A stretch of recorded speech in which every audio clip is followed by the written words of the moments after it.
شکر لازم ہے، عبادتوں کا سلیقہ سکھا گئے سجاد، عبادتوں کا سلیقہ سکھا گئے سجاد، جہاں پہ ظلم و ستم کی حدیں تمام ہوئیں، جہاں پہ ظلم و ستم کی حدیں تمام ہوئیں، اسی مقام کو جنت بنا گئے سجاد، اسی مقام کو جنت بنا گئے سجاد، لہو لہو تھے قدم راہ گزر میں خاروں سے،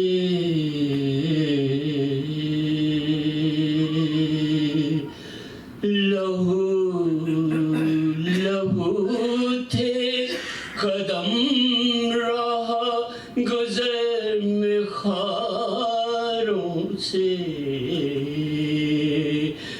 مگر حسینی تحمل دکھا گئے سجاد، مگر حسینی تحمل دکھا گئے سجاد، ردائے بنت علی سر سے چھن گئی تھی، مگر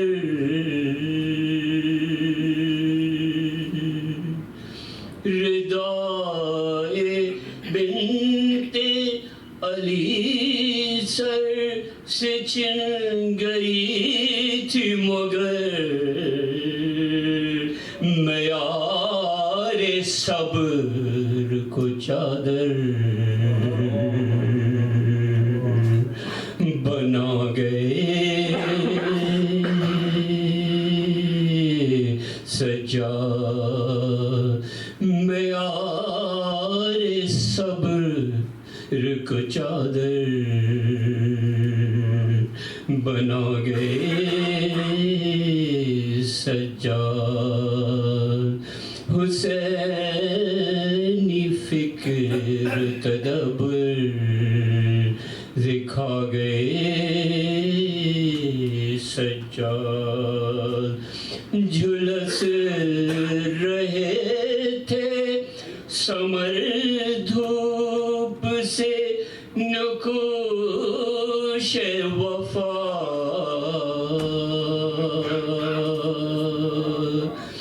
جھلس رہے تھے سمر دھوپ سے نقوش وفا،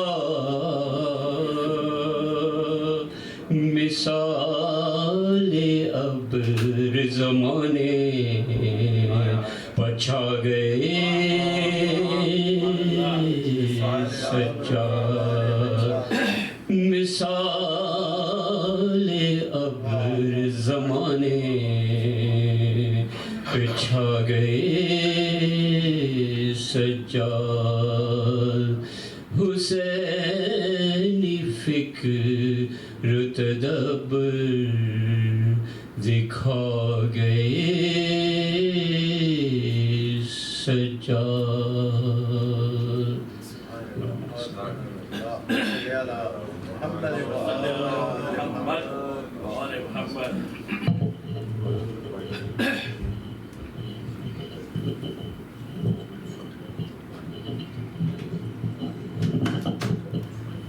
صلاة مرة اللهم صل على محمد وآل محمد.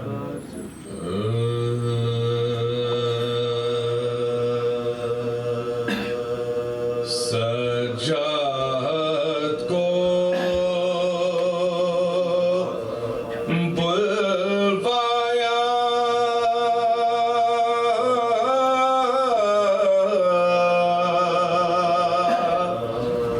دوبارہ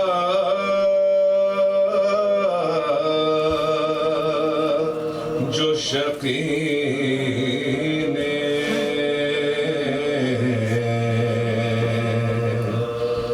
یہ سنتے ہی بے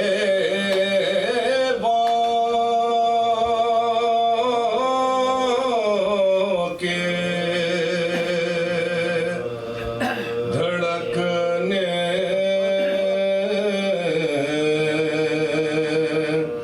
لگے سینے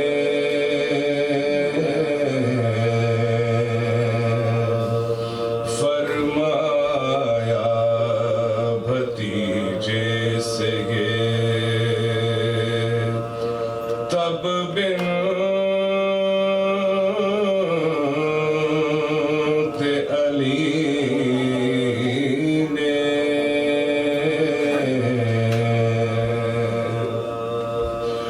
میں کیا کہوں جو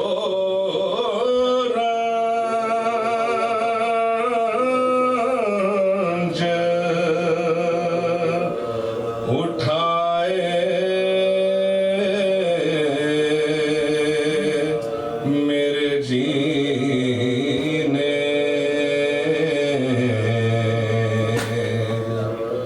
کیا جانیے اب کیا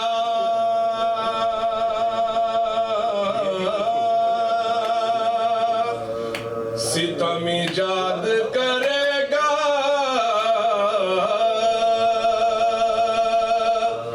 بلوا کے ہمیں کون سی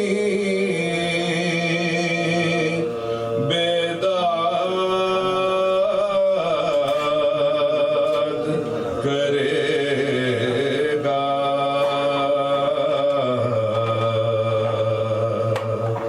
سجاد کو بلوایا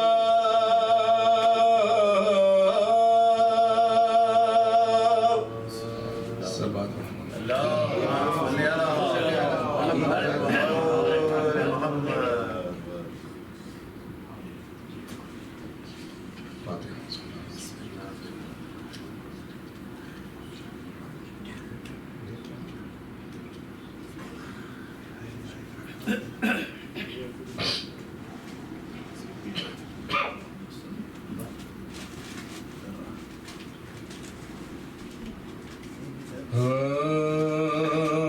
ہے مدینے میں درد و غم کی فضا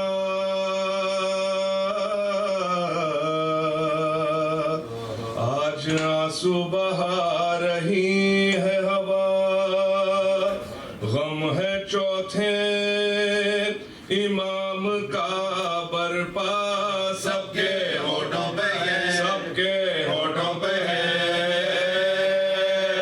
یہی شیخ غمخوار سارے روتے ہیں آج باخر یتیم آج باخر یتیم ہوتے تھی یہ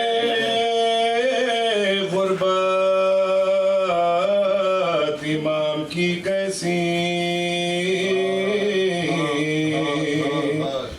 لتش کی صدائے بچوں کی دیکھا اکبر کا سینہ زخمی باپ کی لاج پہ باپ کی لاج میں کفن دیکھی توخ وہ خار دار وہ در ظلم سارے ظلم سارے امام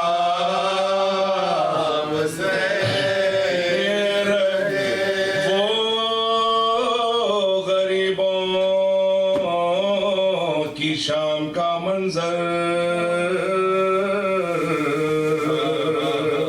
چھن گیا تھا امام کا بستر القمہ کے قریب جلتے تھے گھر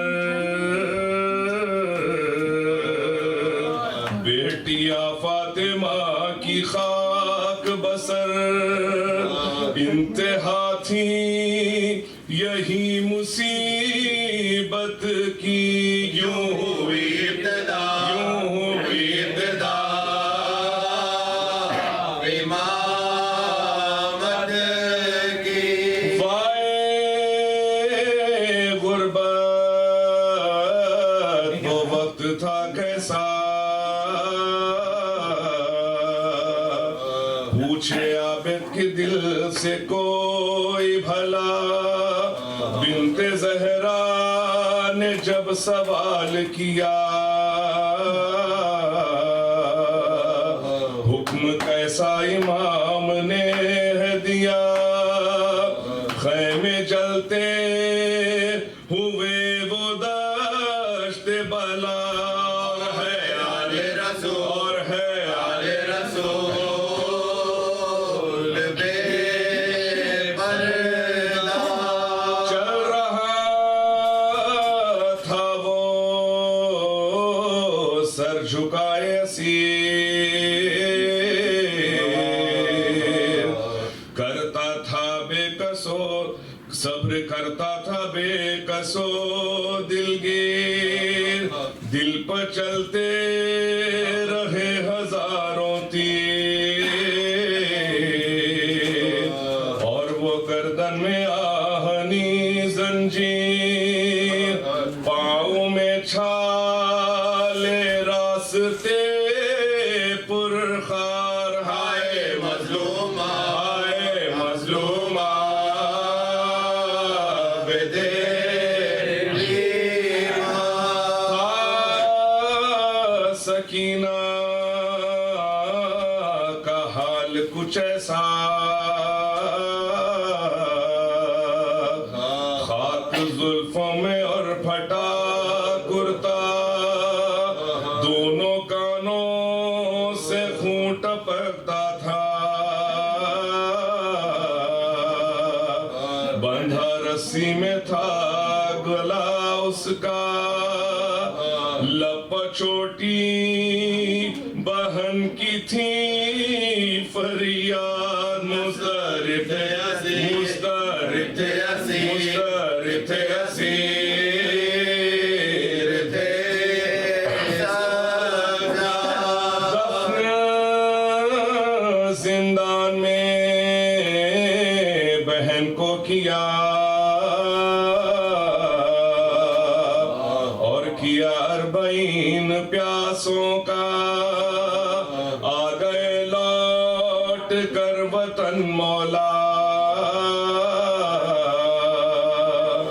زندگی تھی حسین پر گریا پھر کیا ظالموں نے ان کو اسیر ہوئے ہمراز ہوئے ہمراز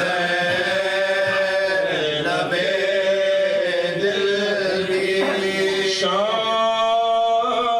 پہنچے نیا ستم ٹوٹا ہائے زینب پہ کیسا ظلم ہوا بیل چاکھا کے سر پہ ظالم کا مر گئی بنت مر گئی بنت فاطمہ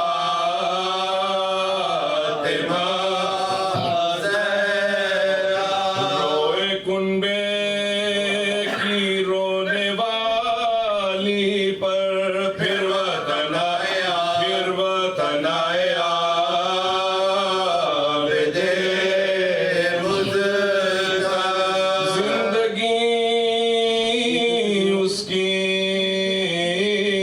غم تھا پیاسوں کا وہ نماز دعائیں شکر خدا ہائے کیسا ستم ہے واویلا اس کو بھی ظالموں نے زہر دیا خاک اڑاؤ بہاؤ اشک عذاب مر گیا مر گیا غم گسار پیاسوں کا ظلم کتنے امام پر تھے شدید ہائے کیسے کروں رقم رشید نہیں چشمے عزا میں طاقت دین ہو گئے زہر سے امام شہید غم ہے سجاد کی شہادت کا مومنوں ہے یہ دن قیامت کا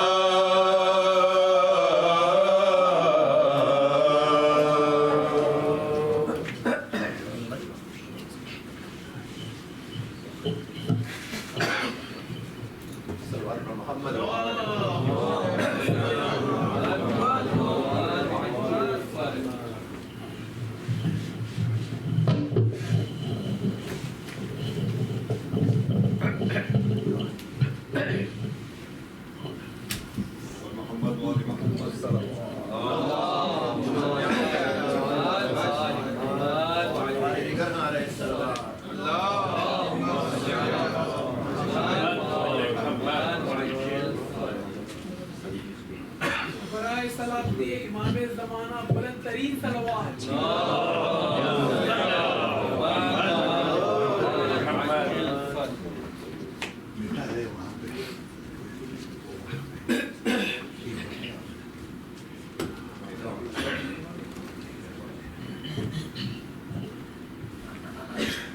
حضرات پہلے تو تمام مومنین کے لیے جو بیمار ہیں ان کے لیے آپ کو دعا کرنی ہے، خاص طور پر مریض زینب حسینی اور مریم علی اور تمام مومن اور مومنات جو بھی بیمار ہیں، مریض افراد، ان سب کے لیے آپ سے گزارش ہے کہ صلوات پڑھ کر ان کی دعا فرمائیں کہ پروردگار ان کو صحت و شفا عنایت فرمائے۔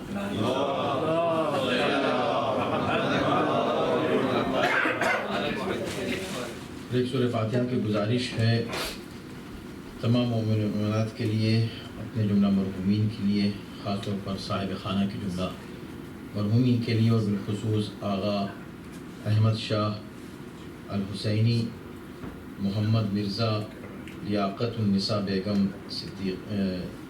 صدیقہ بیگم، فاطمہ بیگم، Fatima نورنہا and Tahira Mirza, Ghulam Ali and امیر النساء بیگم، سمیر نورنہا، اور خاص طور پر بالخصوص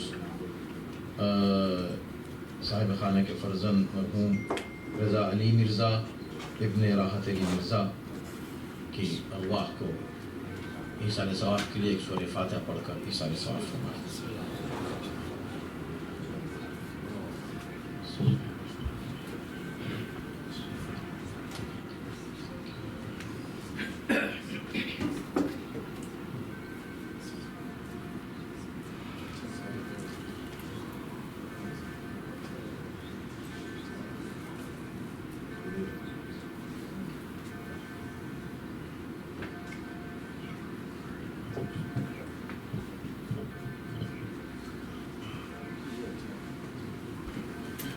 أعوذ بالله السميع العليم من الشيطان اللعين الرجيم.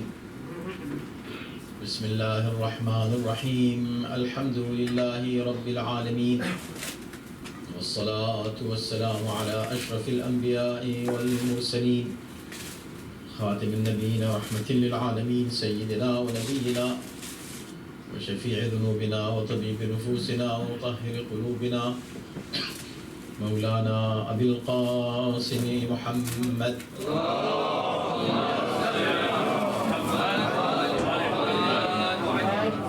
آله الطيبين الطاهرين المعصومين المظلومين واللعنة الدائمة على أعدائهم أجمعين من الآن إلى يوم الدين. أما بعد فقد قال الله سبحانه تبارك وتعالى في كتابه الكريم بسم الله الرحمن الرحيم وجعلناهم أئمة يهدون بأمرنا وأوحينا إليهم فعل الخيرات وإيتاء الزكاة وكانوا لنا عابدين. صلوات.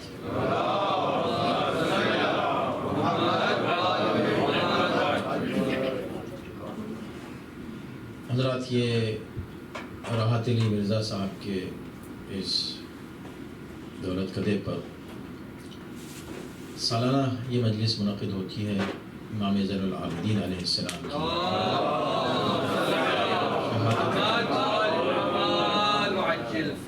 ہم بڑے خلوص سے یہ مجلس منعقد کرتے ہیں، اور ان کے یہاں جو یہ علم ہیں آپ سب کو پتہ ہے بہت ہی قدیمی پرانے علم ہیں.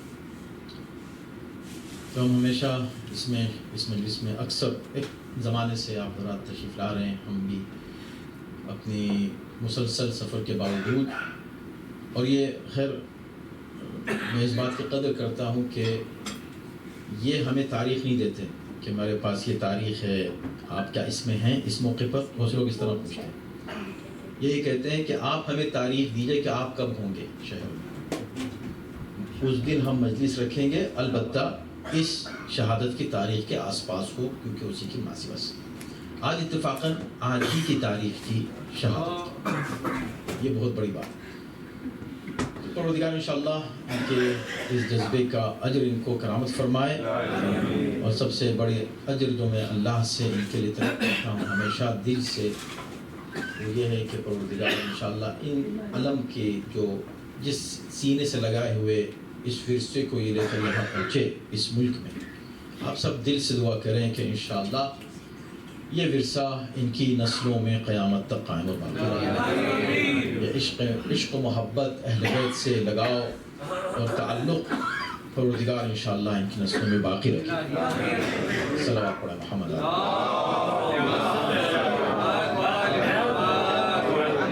بلکہ معلوم ہوا تھا کہ راحت بھائی بھی کچھ بیمار تھے گزشتہ دنوں، تو ان کے لیے دعا فرمائیں دونوں کی صحت کے لیے، ان کی اور ان کی اہلیہ کی، کہ پروردگار ان کو سکون بھی دے، اطمینان دے، اور ان کا جو امتحان اللہ نے لیا اس میں ان کو کامیابی کرامت فرمائے، اور صحت و عافیت کے ساتھ انشاءاللہ ان کو طول عمر کرامت فرمائے. صلوات پر محمد و آلہ.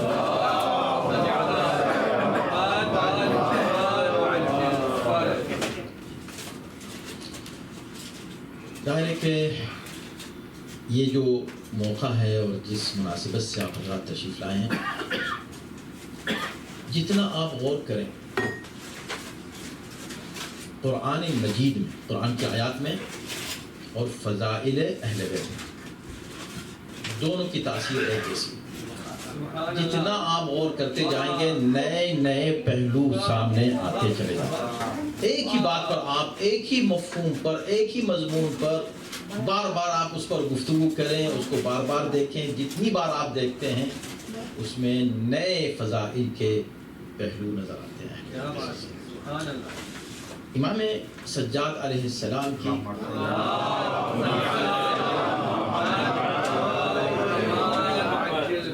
زندگی پر اگر ہم توجہ کریں اور اس کا خلاصہ پیش کرنا چاہیں تو یہ عجیب پہلو سامنے آتا ہے کہ امام کی پوری زندگی قرآن کی تعلیمات کی طرح، کیونکہ خود قرآن ناطق بھی ہے نا، قرآن کی بھی یہ خصوصیت ہے اور امام کی بھی یہ خصوصیت ہے. کیا؟ قرآن کے جو پیغام ہے، کوئی بھی آیت آپ اٹھا کر دیکھیں، کچھ لوگ صرف سرفیس سے اس کو پڑھ لیتے ہیں، کچھ لوگ ٹرانسلیشن تک چلے جاتے ہیں، کچھ لوگ اور ان ڈیپتھ انڈرسٹینڈنگ کی کوشش کرتے ہیں۔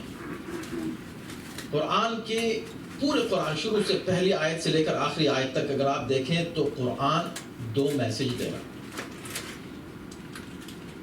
اوریجنلی ایک میسج ہے لیکن اس کو 2 حصوں میں کر کے۔ میسج ایک کیا ہے؟ معرفت، کسی کو قرآن نے ہدایت کہا، کسی کو قرآن نے علم کہا، کسی کو قرآن نے حکمت کہا، مختلف الفاظ استعمال کر کے اصل میں معرفت کس کی؟ بیک وقت جب خدا معرفت کی بات ہوتی ہے نا، معرفت یعنی جب آپ معرفت کریں، کیا مطلب معرفت؟ انڈرسٹینڈنگ، کس کی انڈرسٹینڈنگ؟ کس بات کی؟ معرفت پروردگار، اللہ کی الحمدللہ، بات وہیں بسم اللہ، جہاں بھی آپ لیں گے نا اللہ کی معرفت کی بات ہوئی، الرحمن الرحیم مالک یوم الدین، ہر آیت الف لام میم ذالک الکتاب لا ریب فیہ ھدی للمتقین الذین یؤمنون بالغیب، معرفت، سب معرفت ہے۔ تو پہلا مرحلہ جو قرآن جہاں ہمیں لے جانا چاہتا ہے وہ معرفت ہے، انڈرسٹینڈنگ، اور اس معرفت کی کوئی حدیں نہیں ہے، کوئی حد معین نہیں کی گئی، مختلف مرحلے ہیں، مختلف سٹیجز ہیں، اور ہر انسان اپنے اعتبار سے، اپنے علم کے اعتبار سے معرفت کے مختلف مرحلوں پر فائز ہوتا چلا جاتا ہے۔ انسان کی قسمت ہے کہ اور معرفت اور معرفت اور معرفت، یہاں کے تک کہ جب درجات بنتے ہیں معرفت کے تو ان درجات میں ایسا لگتا ہے کہ جیسے یہ 9 درجے پر فائز ہیں اور یہ 10 درجے پر فائز ہیں، بڑے کلوز ہو گئے ہیں۔ یہ جو کلوز ہے 9 اور 10 درجہ، اس میں اتنا فاصلہ ہے کہ یہ کہا گیا ہے کہ اگر ان کو پتہ چل جائے کہ ان کے دل میں کیا ہے، بڑے سخت الفاظ ہیں، میں ہر مجلس میں اس کو پڑھتا بھی نہیں، تو وہ ان کے ایمان پہ شک شروع کر دیں گے۔ عجیب ہے، یعنی کہ وہ ان کو مومن نہیں مانیں گے اگر ان کو پتہ چل جائے کہ یہ جو 10 والا مجھ سے ایک آگے، یہ کیا سوچ رہا ہے۔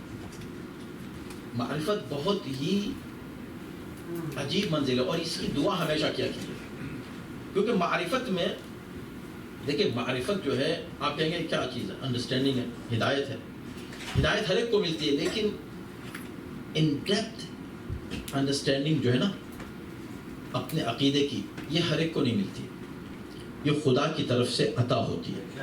انسان جتنی کوشش کرتا ہے، اس کو دوسرے لفظوں میں قرآن نے حکمت بھی کہا ہے، یؤتی الحکمت من یشاء، خدا جسے چاہتا ہے حکمت عطا کرتا ہے، جسے چاہتا ہے، ہر ایک کو نہیں دیتا حکمت۔ علم سب کو مل سکتا ہے، ہر انسان علم حاصل کر سکتا ہے، آپ جائیں اسکول، آپ جائیں ایک عالم کے پاس، آپ کو علم مل جائے گا، معرفت نہیں ملے گی۔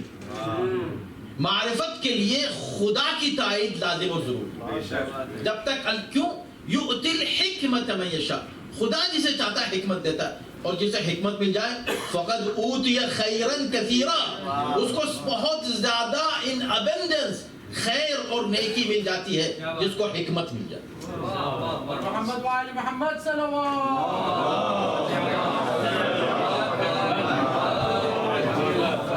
اب اسی کو آپ عرفان کہہ لیں، اسی کو آپ معرفت کہہ لیں، تو پہلی منزل قرآن جہاں لاتا ہے کیا ہے؟ معرفت پروردگار۔ یہی مولا امام سجاد کی پوری زندگی اسی میں گزری کہ دنیا کو معرفت کے لیولز دکھاتے چلے جائیں۔ یہ جتنی دعائیں ہیں ایمان کی، جو صحیفہ کاملہ ہے، ہر ایک کو توفیق نہیں ملتی اس کو پڑھنے کی۔ واقعاً اچھے لوگوں کو، بڑے بڑے مؤمنین ہیں ماشاءاللہ، مگر ان کو توفیق ہی نہیں ملتی، موقع ہی نہیں ملتا کہ کبھی ان دعاؤں کو پڑھیں۔ یہ توفیق الہی ہے، اس لیے کہ ان دعاؤں کو وہی پڑھ سکتا ہے جو معرفت کے اعلیٰ درجات طے کر چکا۔ دعا کمیل ہم پڑھ لیتے ہیں، وہ بھی بہت بڑی دعا ہے، بہت عظیم دعا ہے، لیکن وہ عادتاً پڑھتے ہیں، اس پہ بھی جب غور کرنا شروع کرتے ہیں تو ہر جملہ علم کا خزانہ نظر آتا ہے۔ اسی طرح مولا امام سجاد کی دعائیں، معرفت، کس کی معرفت؟ خدا کی معرفت۔ اللہ کو پہچانو، خدا کو پہچانوا رہے، جس شان سے پہچانوا رہے، جس انداز سے، اور ایسے ماحول میں کہ جس ماحول میں دین نام کی کوئی چیز باقی نہیں رہ گئی ہے. ایسے آپ کو امام سجاد کے خطبے ملتے ہیں، ایک آدھ خطبے کے علاوہ اس کو چھوڑ دیں، اس کے علاوہ خطبے جیسے نہج البلاغہ میں امیر المومنین کے خطبے ملتے ہیں نہیں. حدیثیں ملتی ہیں، بہت حدیثیں ہیں، لیکن حدیثیں اس انداز سے جیسے امام صادق کی ملتی ہیں نہیں ملتی. کیا ملتی ہیں؟ دعائیں ملتی ہیں. یہ دعائیں کیا ہیں؟ وہی کام جو امیر المؤمنین نے خطبوں سے لیا، جو امام صادق نے حدیثوں سے لیا، وہ امام سجاد نے دعاؤں سے لیا. سب سے سخت تھا یہ مرحلہ، دعاؤں سے لینا وہ کام جو خطبوں کا کام ہے، جو حدیثوں کا کام ہے. خطبے میں انسان خطاب کرتا ہے کسی کو تو اسی لیے اس کو خطبہ کہا جاتا ہے. ایڈریس کرتے ہیں، ایڈریس، اسے خطبہ، کیونکہ خطاب ہوا، کوئی شخص سے سامنے بیٹھا ہوا سن رہا ہے. حدیث کنورسیشن کو کہتے ہیں. آج بھی عربی میں حدیث یعنی کنورسیشن، گفتگو، بات چیت، وہ حدیث ہے. تو جب کوئی سامنے بیٹھا ہو، سن رہا ہو غور سے، اور سنانے والا سنا رہا ہو، تو جو سنا رہا ہے وہ حدیث ہے، جو سننے والا سن رہا ہے وہ حدیث ہے. اگر مجمع ایک سے زیادہ ہے، بہت زیادہ ہے، تو وہ خطبہ ہے. اب یہی دو ذریعے ہیں تبلیغ کے، یا خطبہ یا حدیث. امام سجاد نے ایک نیا رخ اختیار کیا، ایک نیا طریقہ اپنایا معرفت خدا، کہ ان منزلوں تک انسان کو پہنچانے کا کہ جہاں امام پہنچ کر انسان کو وہاں پہنچانا چاہتے ہیں کہ جہاں پھر اب اس کو خدا کے سوا کوئی نظر نہ آئے.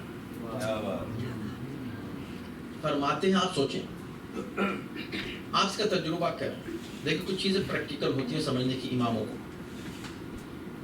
قرآن کھولیں، آپ قرآن پڑھیں، قرآن میں بہت دلچسپی آپ کو ملے گی، بہت اچھا لگے گا. لیکن آپ ایک پیج پڑھیں گے، 2 پیج پڑھیں گے، 3 پیج پڑھیں گے، اس کے بعد پھر آپ تھوڑا سا تھکن محسوس کرنے لگیں. میں اچھے الفاظ استعمال کر رہا ہوں، تھوڑا سا آپ تھکن محسوس کرنا شروع کر دیں.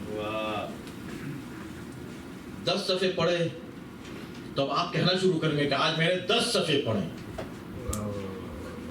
یہی ٹائم جو آپ نے 10 صفحے پڑھنے میں لگائے، کہیں اور اس سے 10 گنا ضائع کر دیتے ہیں اور آپ کو اندازہ بھی نہیں ہوتا. ٹھیک ہے، تو یہ قرآن کا، اور کوئی بھی ایک اچھی چیز کو، اس لیے کہ اس میں ہے تو کنیکشن، ہے تو ریلیشن شپ، لیکن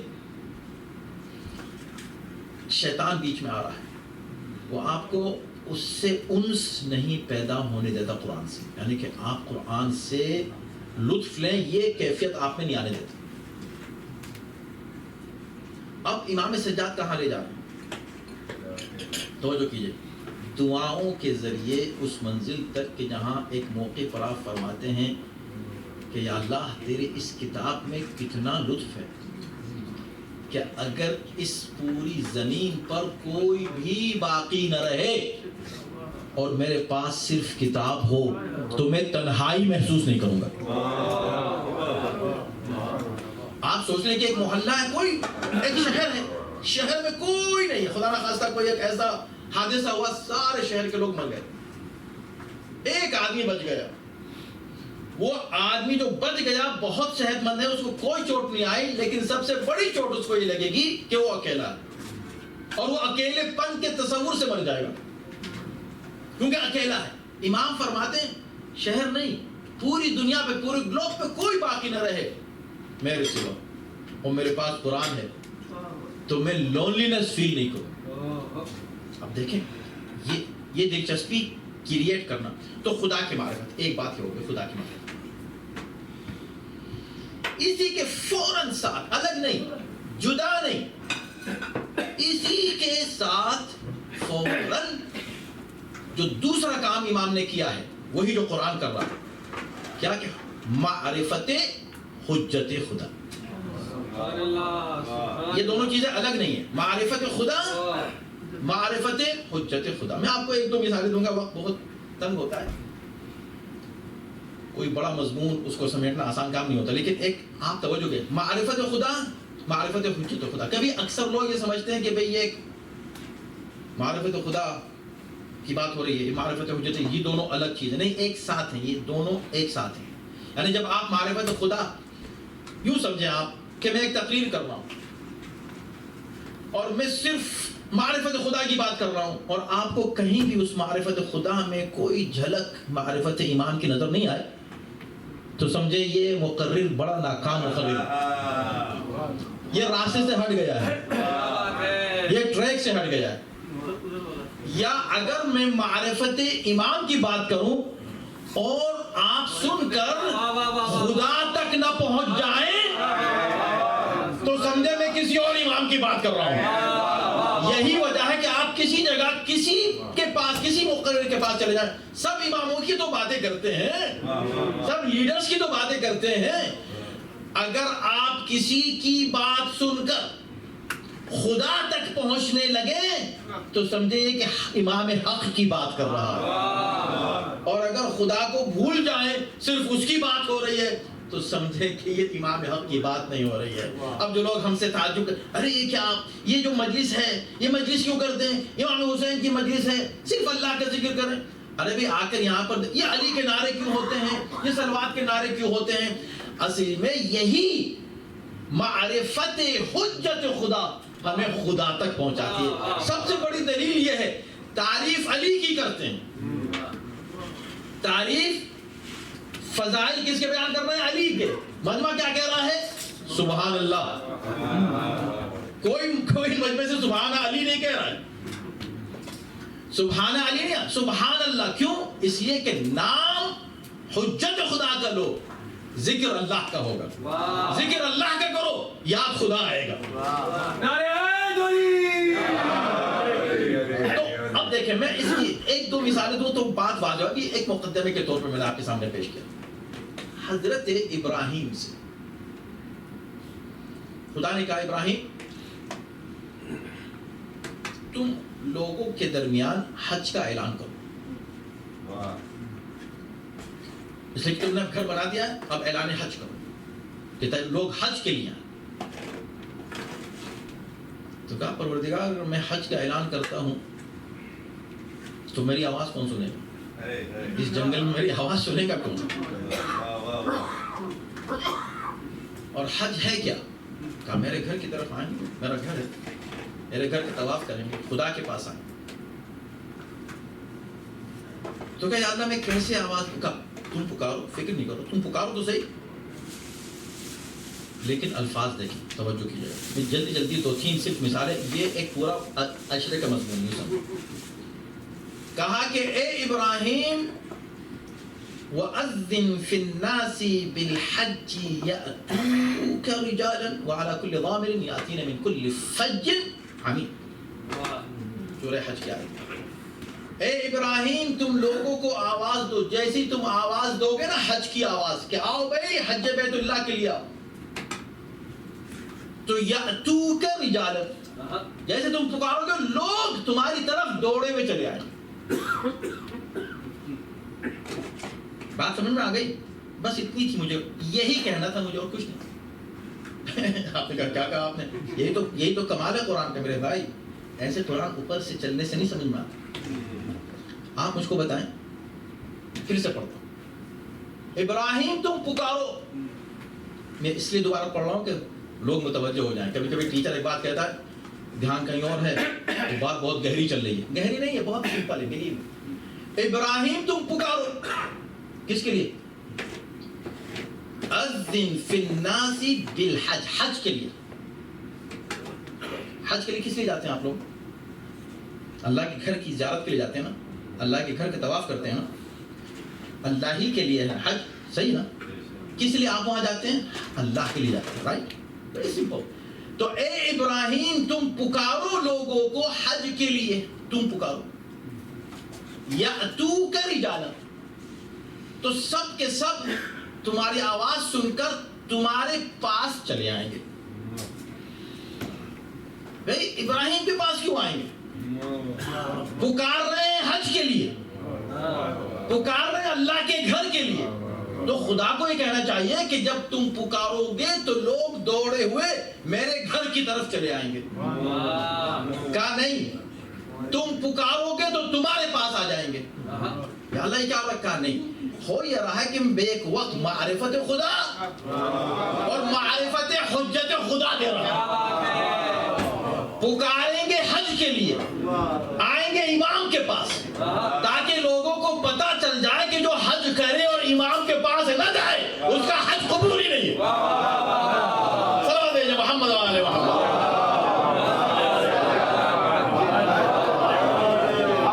اس کی میں اور تشریح کر سکتا ہوں، اس کو چھوڑ رہا ہوں میں وقت کی تنگی کی وجہ سے، لیکن میں دوسری مثال آپ کو دے دیتا ہوں. اب یہی جناب ابراہیم ہے، اپنے بچے کو چھوڑ دیتے ہیں بے آب و گیاہ میدان میں، چھوڑ کے اب جانے لگتے ہیں. یہ پوری ڈیٹیل سے میں کسی مجلس میں شاید پڑھ چکا، لیکن اتنا حصہ لینا چاہتا ہوں. جب جانے لگے، اب سوچیں کہ حضرت ابراہیم ابھی نیو بورن بیبی کو اور اس کی ماں کو تنہا چھوڑ کر جانا، کیا عشق خدا ہے.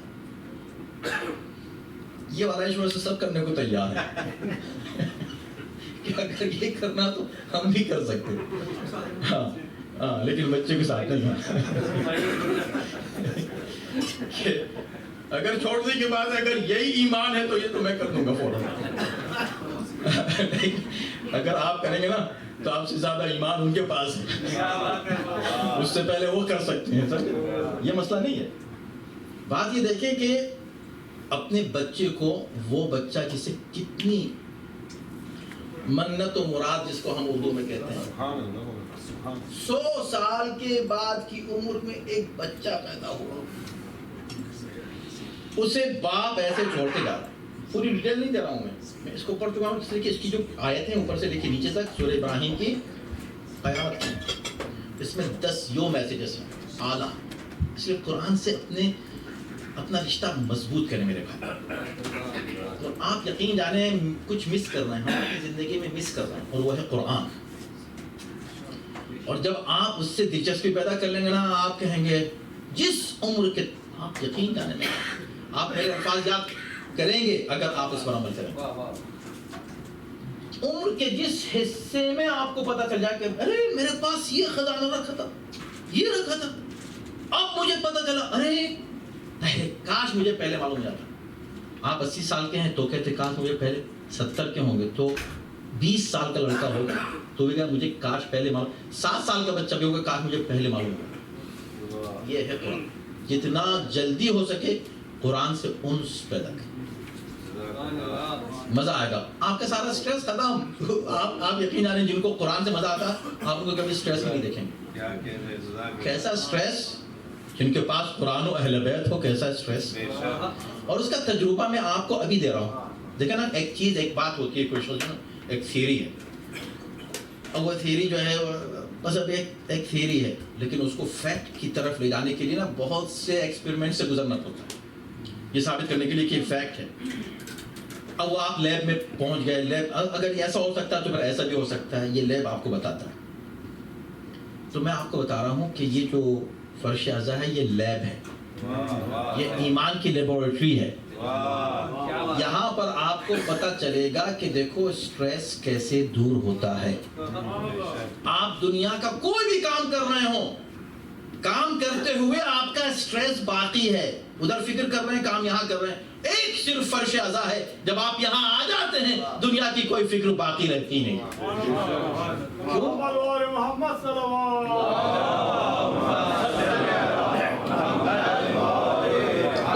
جلدی میں ختم کروں بات کو، کہ بات یہ ہو رہی ہے کہ جب ہم قرآن پہ غور کرتے ہیں تو قرآن ایک بات کہہ رہا ہے، لیکن اس کے ان ڈیپتھ جب آپ غور کریں 2 باتیں ایک ساتھ چل رہی ہوتی.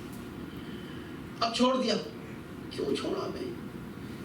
آپ ایک نبی ہیں، آپ ایک باپ بھی تو ہیں، آپ اگزامپل ہیں دوسروں کے لیے. لقد کان لکم فی رسول اللہ اسوۃ حسنہ، اور نبی سے کہا ہے کہ اے رسول یہ ابراہیم پوری امت کے لیے اسوہ حسن. تو ابراہیم اسوہ ہیں، ابراہیم کا دین. تو کیا ہم سب وہی کرنے لگیں جو ابراہیم نے کیا؟ ابراہیم نے کیوں چھوڑا بچے کو؟ تو انہوں نے کہا کہ یا اللہ عند بیتک المحرم، تیرے گھر کے پاس چھوڑا، کیونکہ یہاں تیرا گھر ہے. جاب نہیں دیکھی، بزنس نہیں دیکھا، نیبرہڈ نہیں دیکھا، فرسٹ پرائیورٹی کیا دیکھی؟ گھر ہے اللہ کا. ربنا لیقیموا الصلاۃ، یا اللہ تاکہ میرے بچے نماز گزار رہیں. آج جو یوتھ کے جو ایشوز ہیں، آپ جس سے بات کر رہے ہیں وہ ایک نیا ایشو بتائے گا کہ یہ ایشو ہے سب سے بڑا، یہ ایشو، سارے ایشوز اپنی جگہ، لیکن یہ بھی ایک بہت بڑا ایشو ہے کہ بچوں کو جب سینٹر میں آنے کا موقع ہی نہیں ملے، وقت ہی نہیں ملے، دور دور گھر ہوں گے، ان کے پاس ایک بہانہ ہو جائے گا تو بات ختم. جتنا ہو سکے اس جگہ سے قریب آ جائیں جہاں اللہ اور اہل بیت کا ذکر ہو رہا ہے،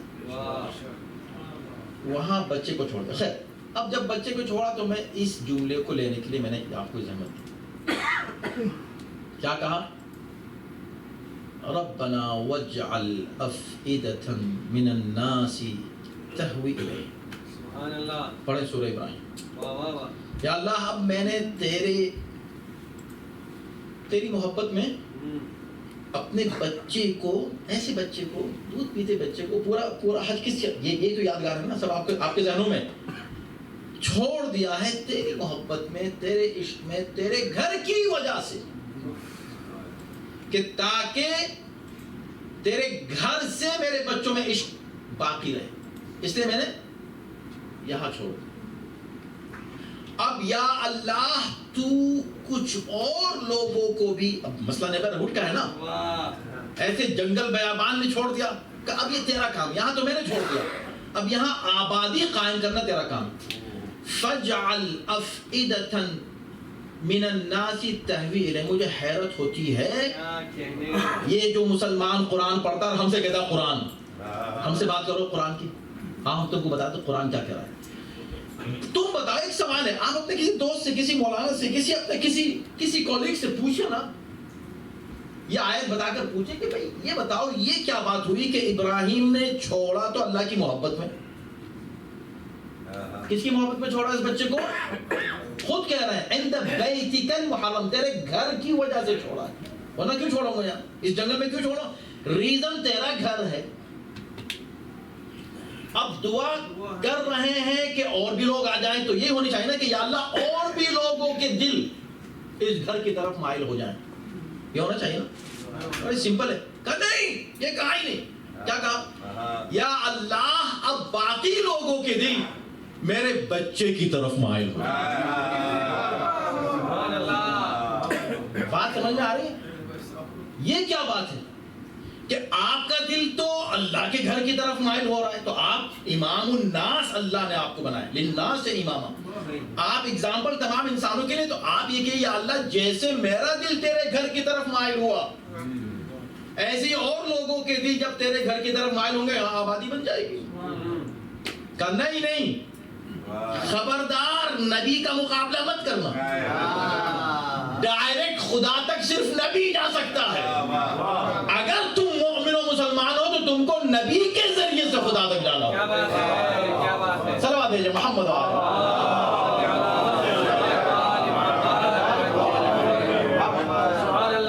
دیکھیں میں نے ایک مفہوم آپ تک پہنچا دیا.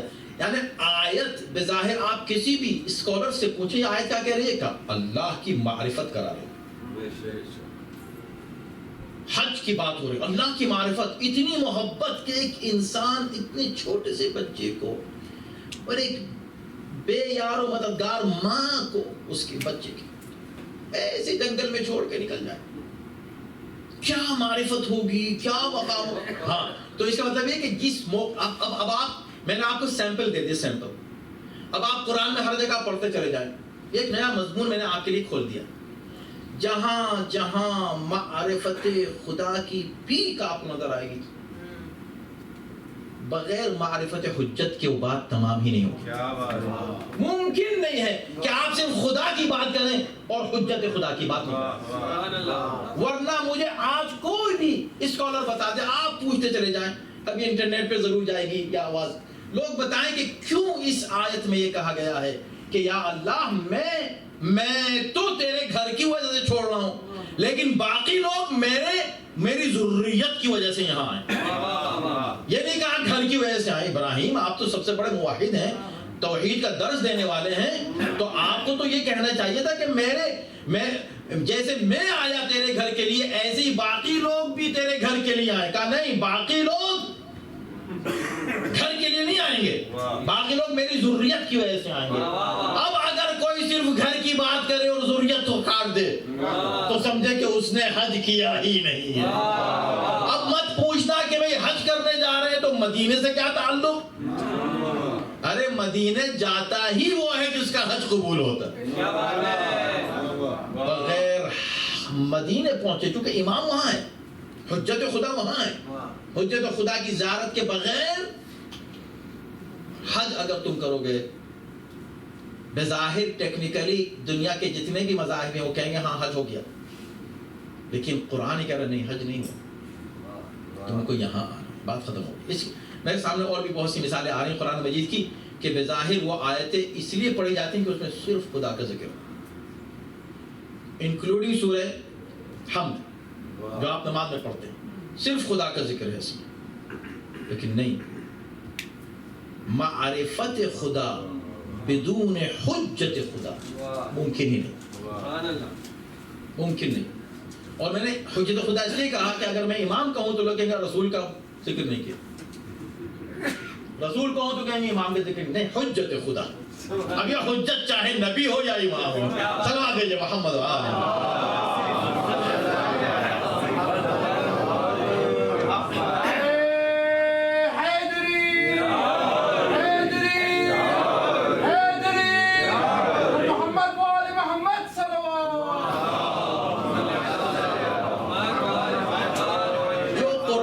اسٹریٹجی تھی وہ امام سجاد نے استعمال کی. ایک طرف دعائیں ہیں, ایک موقع مل رہا ہے تبلیغ کا, ایک موقع ملا ہے مجمع سے گفتگو کرنے کا, ایک موقع ملا ہے خطبہ دینے کا. تو اب بتائیں کہ تم لوگ دین سے کتنے دور ہو گئے ہو, خدا سے دور ہو گئے ہو. اللہ کی معرفت حاصل کرو, خدا سے ڈرو. اللہ اتنا عظیم ہے, اللہ ایسا ہے, اللہ ویسا ہے. کتنا اچھا موقع تھا انہیں بتانے کے کہ اللہ کون ہے, تم کیوں نہیں مانتے خدا کو. کیا نہیں, یہ پہچانو کہ میں کون. من عرفنی فقد عرفنی ومن لم یعرفنی فانا اعرفہ. جس نے مجھے پہچان لیا اس نے پہچان, جس نے نہیں پہچانا میں اپنے کو پہچانوا رہا ہوں. اپرچونٹی ہوتی ہے نا, ایک موقع ہوتا ہے. اگر مجھے ایک موقع ملے, اس موقع کو میں کسی اور چیز میں کھو دوں تو اب اگر امام کو تبلیغ کا, اچھا کم سے کم یہ کہتے کہ تو جس کو شرم نہیں آتی بیٹھا میں شراب پی رہا ہے, بتا دیجیے پورے خطبے میں کہ شراب کا ذکر کیا ہونا, کہ شراب پی رہا ہے تو شرم نہیں آتی. نبی کی جگہ بیٹھا شراب پی رہا ہے, ایک لفظ بھی شراب کا نہیں. مولا آپ کو موقع ملا ہے کہے گا شراب پی رہا ہے, کہا نہیں. یہ کہنے سے کیا فائدہ ہوگا, میں وہ ریزن بتا رہا ہوں کہ کیوں پی رہا ہے, یہ خدا کی مخالفت کیوں کر رہا ہے. یہ اس لیے کر رہا ہے کہ لم یعرفنی, مجھے نہیں پہچانتا. جس دن میری معرفت حاصل ہو جائے گی شراب بھی چھوڑ دے گا, گناہ بھی چھوڑ دے گا, وہ ساری برائیاں ختم ہو جائیں گی جس کا ذکر کیا جا رہا ہے. امام ہے جو کچھ ہے, امام ہے. تو امام نے ذکر کیا خدا کا, مگر حجت خدا صاحب, حجت خدا ہر جگہ اپنا تعارف. امام حسین نے بھی, امام حسن نے بھی, مولا علی نے بھی, رسول اللہ نے بھی, ہر جگہ خدا کے ذکر کے ساتھ. اسی لیے آپ نماز پڑھ ہی نہیں سکتے صرف لا الہ الا اللہ کہہ کر, آپ کو کہنا ہے محمد رسول اللہ. تو حجت خدا کا ذکر خدا کے ساتھ, اس کسی دھوکے میں مت آئیے گا. اگر کوئی آپ کو دھوکہ دینا چاہے نا کہ بھئی میں تو اللہ اللہ کر رہا ہوں, یا کوئی اور آ کے آپ کو دھوکہ دینا چاہے کہ میں تو صرف حجت خدا کی بات کر رہا ہوں, دونوں ایک دوسرے سے جدا ہو ہی نہیں سکتے. معرفت اس سے ادھر ہٹ ہی نہیں سکتی. اب دیکھیں, بات ختم کر دی میں نے. یہ امام جو دعاؤں کے ذریعے سے خدا کو پہچانوا رہے ہیں, کس سے خطاب ہے؟ اللہ سے. 20 جگہ دعائے مکارم الاخلاق, جس میں صرف اخلاقی باتیں کی گئی ہیں. ظاہر اہل بیت کا کوئی ذکر اس میں نہیں, لیکن ہر جملے میں اہل بیت کا ذکر, اور ہر پیراگراف کے بعد صلوات پڑھ رہے ہیں. کیوں؟ یہ بتانے کے لیے کہ اخلاق اصل میں ہے ہی وہ جو اہل بیت سے ملے. خبردار کسی شخص کو بہت با اخلاق ہے مگر اہل بیت کو نہیں مانتا, ارے تو سب سے بڑا بد اخلاق ہے جو اہل بیت کو نہیں مانتا. اخلاق اہل بیت, یہ امام نے سمجھایا. ایک طرف دعائیں ہیں معرفت خدا کی, دوسری طرف آنسو ہیں. 35 سال کا گریا میرے مولا کا. یہ کیسا گریا تھا؟ 35 سال روئے. ایمانداری سے بتائیں, کوئی بھی غم ہو کسی کا, چاہے کسی کے باپ کا انتقال ہو, بیٹے کا انتقال ہو, بھائی کا انتقال ہو, عزیز اور احباب کب تک روتے ہیں؟ پہلے دن بہت روتے ہیں,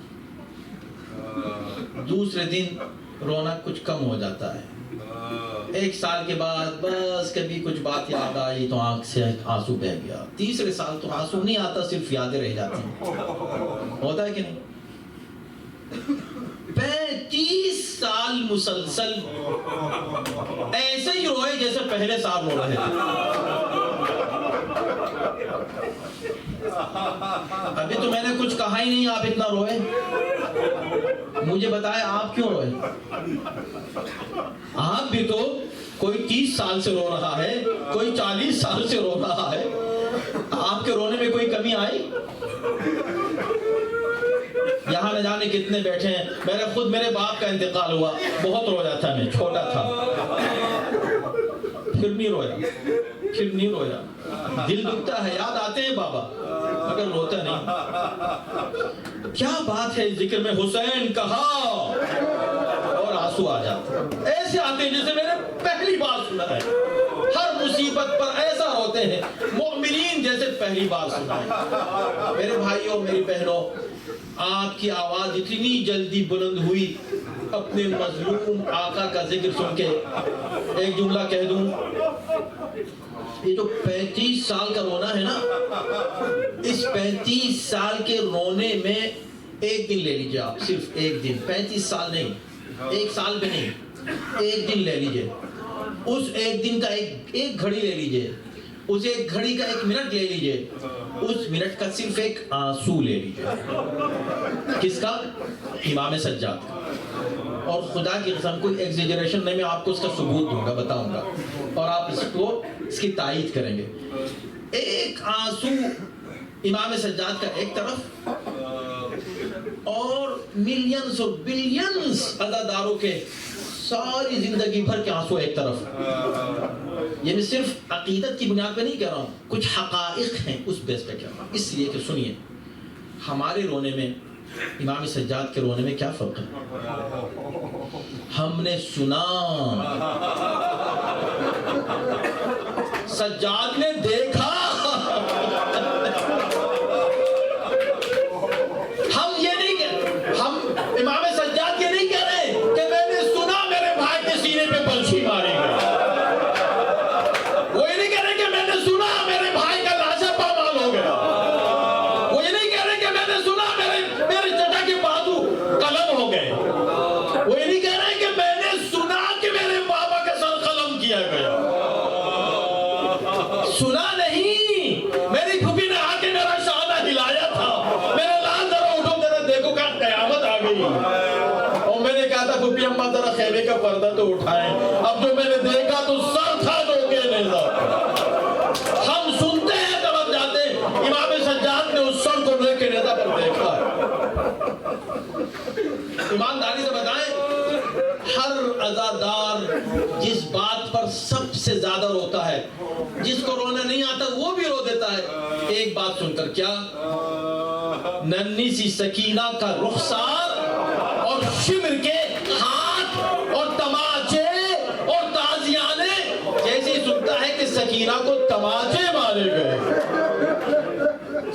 برداشت نہیں ہوتا، برداشت آنسو رکتے نہیں ہیں، تڑپ جاتا ہے مومن۔ کیوں؟ اس لیے کہ کہاں 4 سال کی وہ بچی، کہاں اس ظالم کے وہ درشت ہاتھ،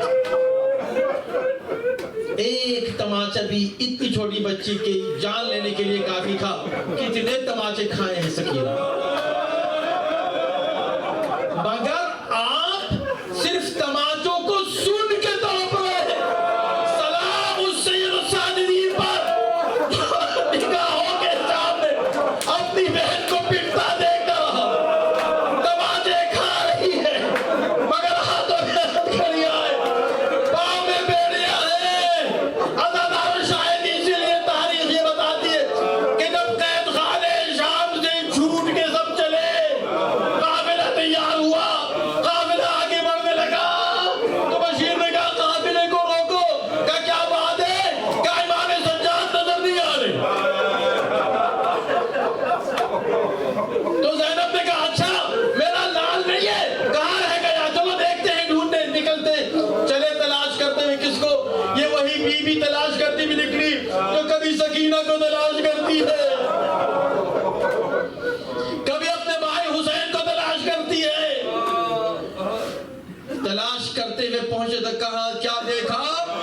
کہا دیکھا قبر سکینہ پر سجاد رخسار رکھے رو رہے ہیں، کہہ رہے میری بہن اٹھو ہم جا رہے ہیں مدینہ۔ جب پرندے اڑتے تھے مجھ سے پوچھا کرتی تھی بھیا یہ پرندے کدھر جا رہے ہیں، اور پھر پوچھتی تھی بھیا ہم کب مدینے جائیں گے؟ میں تجھے کیسے بتاتا کہ ہم سب جائیں گے تم نہیں جاؤ گی؟ اے میری بہن ہم سب جا رہے، چلو ہم مدینے جا رہے۔ اور اس کے بعد امام سجاد اپنی بہن سے خطاب کر کے یہ جملہ کہہ رہے ہیں، اے میری بہن میں اس لیے آیا ہوں اکیلا تنہا، قافلہ جا رہا ہے، میں تجھ سے بات کرنے آیا ہوں، ایک بات کہنے کے لیے اپنے بھائی کو معاف کر دینا۔ تمہارا جوان بھائی تھا، بچوں کو جوان بھائیوں پہ بڑا بھروسہ ہوتا ہے، 22 سال کا جوان بھائی تم تماچے کھاتی رہی، سجاد تمہیں بچا نہ سکا۔ اے میری بہن تمہیں دکھا کے پانی بہایا جاتا، سجاد تمہیں پانی نہ پلا سکا۔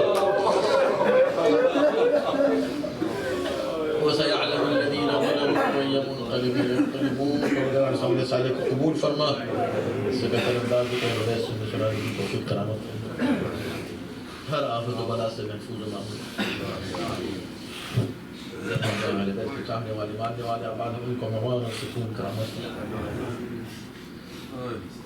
صاحب خانہ کی، حاضرین کی، ذاکرین کی، سب کی، تمام مومن مومنات کی پوری دنیا میں پریشانیوں کو دور فرما، حاجتوں کو قبول فرما، ہمارے سینٹروں کی، ہمارے مومنین کی، ہمارے مقامات مقدسہ کی، علماء کی، مراجع کی، پوری دنیا میں ہر جگہ حفاظت فرما۔ آئیسی خاص طور پر اس وقت جس جگ میں آیا تھا، خداوندہ تیرا ہم شکر بھی ادا کرتے ہیں کہ تو نے ایک بلا سے ہمیں امان عنایت فرمائی۔ خداوندہ ہمیشہ ہر مومن کو، ہر سینٹر کو، ہر عالم کو، ہمارے تمام مراجع کو ہر بلا اور آفت اور پریشانی اور مصیبت سے حفظ و امان، اس قوم کو پوری دنیا میں سربلندی کرامت فرما، کامیابی عنایت فرما، جو بیمار ہیں ان کو صحت و شفا عنایت فرما، جو پریشان ہیں ان کی پریشانی کو دور فرما، امام زمانہ کے ظہور میں تعجیل فرما، ان کے علماء سامنے داخل شامل ماتم حسین۔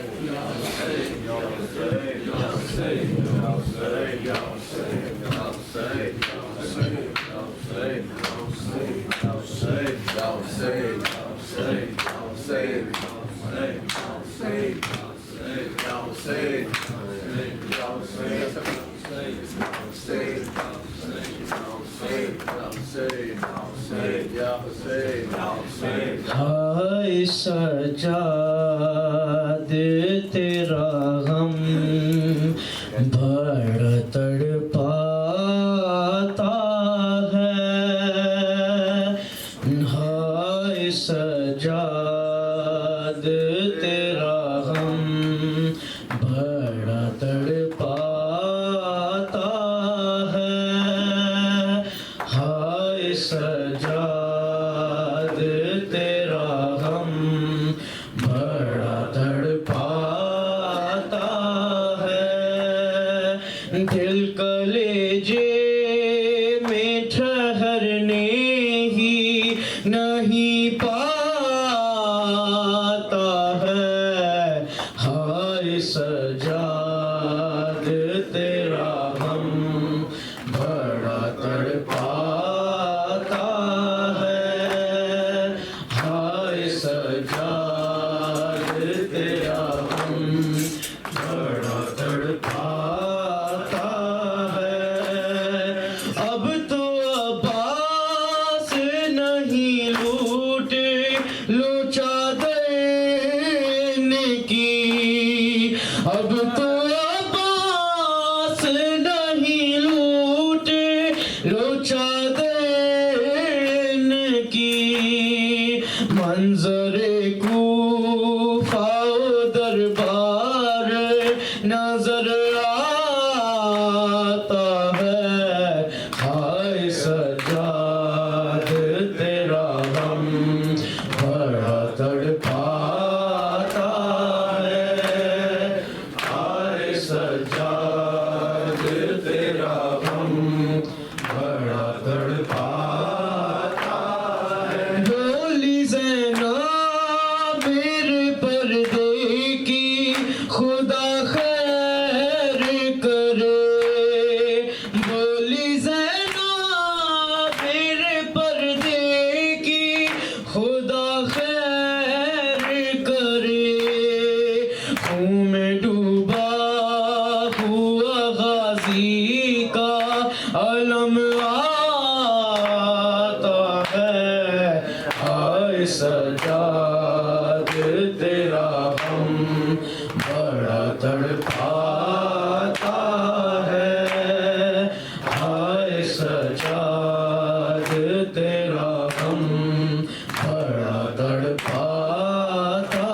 ہے دل کلیجے میں ٹھہرنے ہی نہیں پاتا ہے ہائے سجاد تیرا غم بڑا تڑپاتا ہے ہائے سجاد تیرا غم بڑا تڑپاتا ہے آئی زہرا کی صدا جلد خبر لے زینب آئی زہرا کی صدا جلد خبر لے زینب بستر عابد بیمار جلا جاتا ہے ہائے سجاد تیرا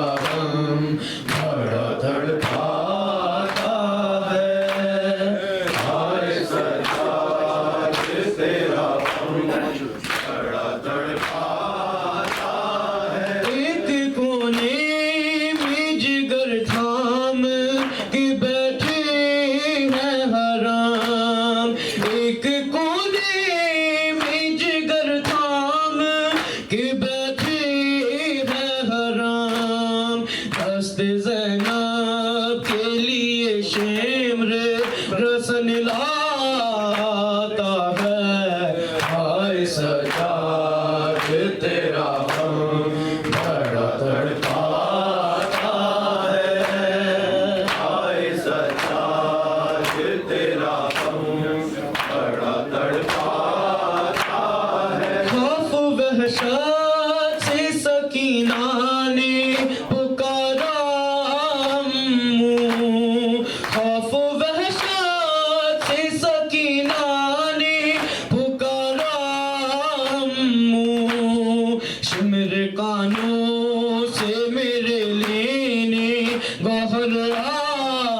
تیرا غم بڑا تڑپاتا ہے، ہائے سجاد تیرا غم بڑا تڑپاتا ہے، ہائے وہ شور قیامت کا وہ آہوزاری، ہائے وہ شور قیامت کا وہ آہوزاری، دل کلیجوں میں صغیروں کا ہلا جاتا ہے، ہائے سجاد تیرا غم بڑا تڑپاتا ہے، ہائے سجاد تیرا غم بڑا تڑپاتا ہے، بس قلم روک لے اب آپ سفیرو آغا، بس قلم روک لے اب آپ سفیرو آغا، خون سجاد کی آنکھوں سے بہا جاتا ہے، ہائے سجاد تیرا غم بڑا تڑپاتا ہے، ہائے سجاد تیرا غم بڑا تڑپاتا ہے، دل کلیجے میں ٹھہرنے ہی نہیں پاتا ہے، ہائے سجاد تیرا غم بڑا تڑپاتا ہے، ہائے سجاد تیرا غم بڑا تڑپاتا ہے، جو حسر سے چھنی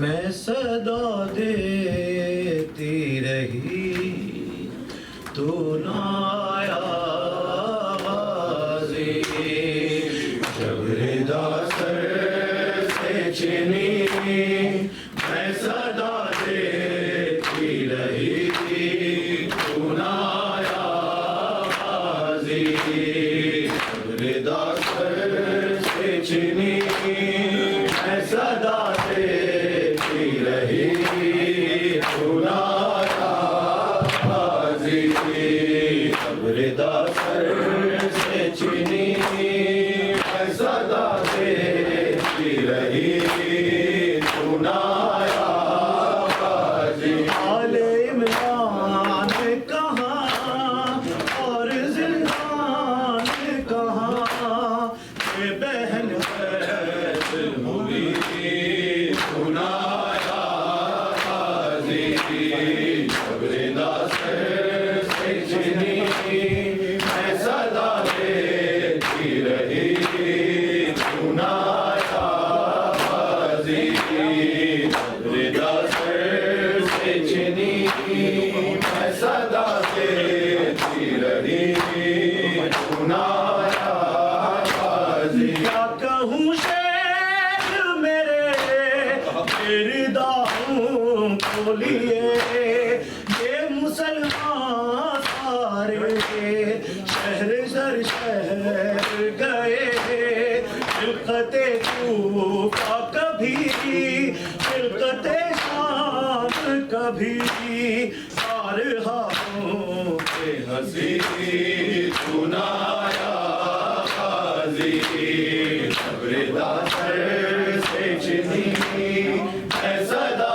دیتی رہی، تو نہ آیا غازی، جتنی بے بسی بہن ہے شہنشاہ وفا، نام لے لے کے میرا جب یہ ظالم نے کہا، ناز تھا جس پہ تجھے اب بلاؤ نہ اسے، اور میں ہوتی رہی، تو نہ آیا غازی، جب ردا سر سے چھنی میں صدا دیتی رہی، تو نہ آیا غازی، قید خانے میں قضا سکینہ کو ملی، ایک کرتے کا کفن بچی